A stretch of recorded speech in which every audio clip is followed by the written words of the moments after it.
Compañeros, buenos días, mucho gusto. Mi nombre es Edgar Cuellar y el día de hoy estoy acompañado de Ana Girón.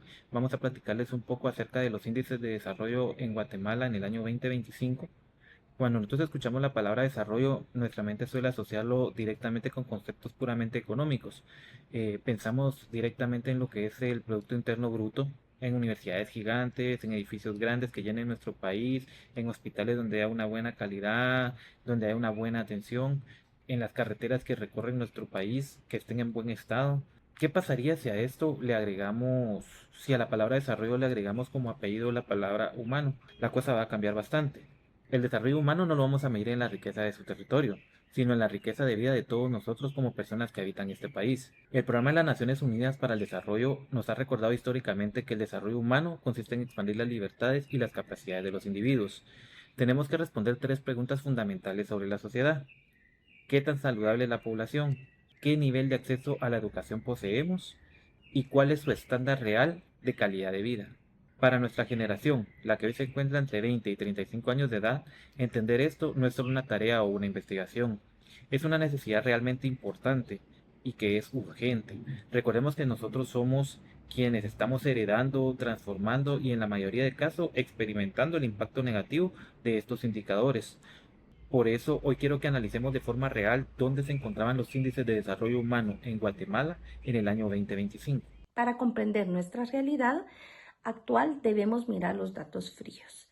En las mediciones globales más recientes presentadas por el PNUD, Guatemala mantiene un índice de desarrollo humano del 0.629%. En términos técnicos, esto nos sitúa en la categoría de países con desarrollo humano medio, ocupando la posición 136 de más de 190 países evaluados a nivel mundial. Si miramos la región centroamericana, la fotografía nos obliga a la autocrítica. Países vecinos como Costa Rica o Panamá operan bajo índices de desarrollo humano significativamente más altos. En nuestro entorno solo superamos el indicador de Haití en términos latinoamericanos globales. ¿Por qué ocurre esto? Esto ocurre porque el IDH se compone de tres dimensiones claves. Descompongámoslas una a una bajo el contexto del 2025. Primero, la salud y la longevidad.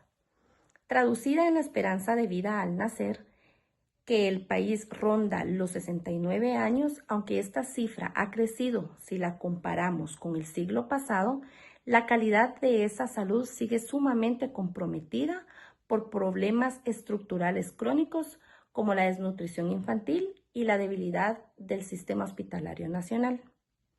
Segundo, la educación. El rezago educativo en el país sigue siendo uno de los desafíos más profundos de la región latinoamericana. Los años esperados de escolaridad y la calidad de la educación técnica o diversificada muestra brechas alarmantes, especialmente cuando salimos de las áreas metropolitanas. Tercero, el nivel de vida digno, medido a través del ingreso nacional bruto por capital. Aquí nos topamos con una paradoja macroeconómica que define a Guatemala. Somos una economía macroeconómicamente estable, con una moneda fuerte y un sector empresarial dinámico, pero con una distribución del ingreso tan desigual que la riqueza generada no se traduce en el bienestar de las mayorías.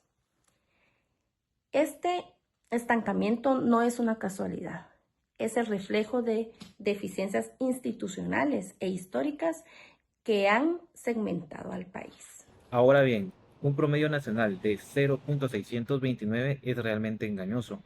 En Guatemala vivimos una realidad totalmente distinta. En nuestra bella Guatemala, el crecimiento de las personas está limitado por el lugar donde nacen, por el lugar donde viven, por su etnia y por su género. Si analizamos el territorio nacional por sectores separados, nos daremos cuenta que hay varias Guatemalas dentro de una misma frontera. El departamento de Guatemala, lo que es la capital, y los sectores pegados al casco urbano registran un IDH, un índice de desarrollo humano, que roza en un desarrollo humano en un nivel alto. Tenemos fácil acceso a la tecnología, a la conectividad, a lo que son las universidades y a lo que es un empleo formal. Sin embargo, si nos desplazamos hacia el oriente, el famoso corredor seco, el altiplano occidental, lo que es Alta Verapaz, Huehuetenango, el Quiché, el índice se desploma a niveles alarmantes, incluso son comparables con regiones menos desarrolladas de África. A todo esto debemos sumarle los factores demográficos como lo son la edad, el género, la tasa de mortalidad, la migración, lo que es la densidad, la distribución de la población, su estado civil, su estructura de familia y su cultura. ¿Sabían que más del 50% de la población guatemalteca tiene menos de 35 años? Somos un país sumamente joven, el mejor momento para aprovechar la situación de mejora. Esta debería ser nuestra mayor ventaja competitiva, debería ser nuestra fuerza motriz de desarrollo, pero lamentablemente las oportunidades para las mujeres jóvenes, particularmente en las comunidades rurales e indígenas, siguen estando severamente limitadas, manteniendo atrapada a su población en un entorno de carencias económicas, de salud y de educación. Para que estas métricas dejen de ser abstractas, traduzcámoslas a ejemplos cotidianos que cualquier joven entre los 20 y los 30 años en Guatemala experimenta o atestigua en este 2025. Ejemplo número 1. La crisis del acceso a la educación secundaria y superior. Pensemos en un joven de 18 o 20 años, en un municipio de San Marcos o Quiché.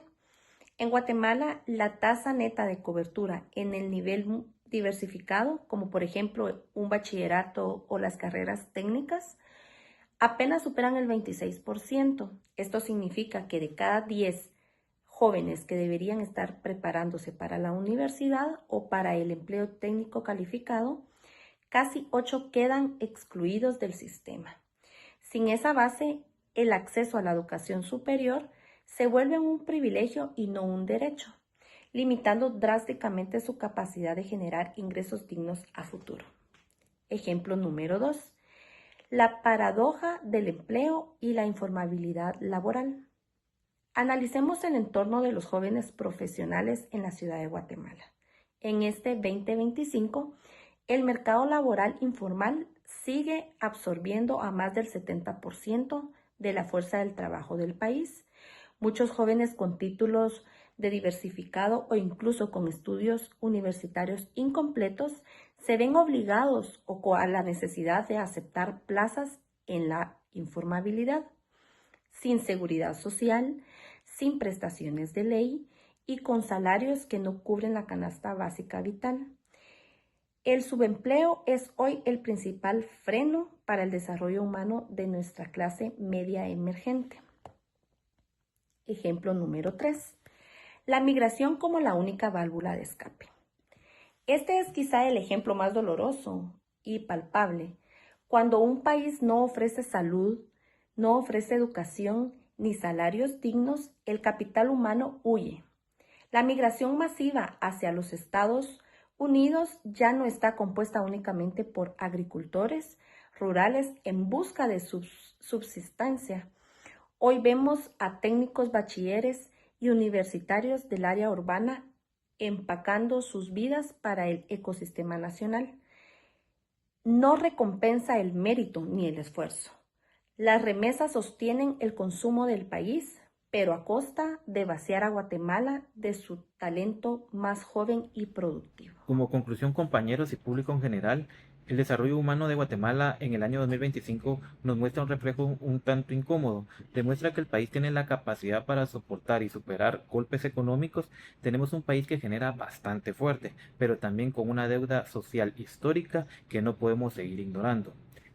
Nuestra generación tiene como reto y como responsabilidad dejar de ver estos indicadores como unos simples datos estadísticos del Programa de las Naciones Unidas para el Desarrollo y empezar a verlos como lo que son, vidas humanas, sin importar en qué lugar estemos. Puede ser desde un cuarto, desde una casa, desde un negocio, sin importar el sector si es público o es privado, nuestra dirección como ciudadanos tiene que ser la misma. Tenemos que generar condiciones en las que se pueda nacer en Guatemala o en cualquier departamento sin que esto determine o limite lo que una persona pueda llegar a ser o hasta dónde pueda llegar en la vida. La auténtica evolución del país iniciará en el momento en que el bienestar humano y el respeto a la vida de cada guatemalteco pesen más que cualquier indicador financiero o monetario. Muchísimas gracias, compañeros, pasen feliz día.